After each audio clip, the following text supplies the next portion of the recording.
Sementara itu, Kabupaten Badung terus berupaya mengoptimalkan pengembangan desa wisata. Selain meningkatkan jumlah kunjungan, pengembangan desa wisata dinilai akan mampu menyeimbangkan pembangunan Badung Utara dan Badung Selatan.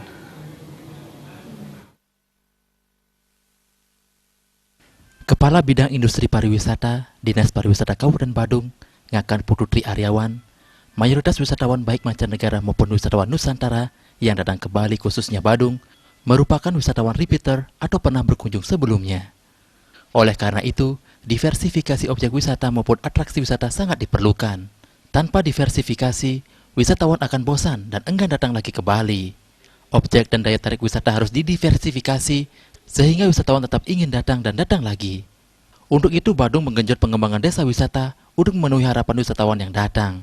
Mencari bagaimana kita melakukan penataan kembali hal-hal seperti apa yang disampaikan oleh tadi, bahwa kita tidak akan menjadi desa wisata ini satu di antara yang lainnya mempunyai ciri khas keunikan daripada desa wisata itu. Sesuai Perbub nomor 47 tahun 2010, Badung telah memiliki 11 desa wisata. Sesuai kebutuhan, Badung pun kembali mengembangkan 6 desa wisata lagi di luar yang telah ada. Suparyana,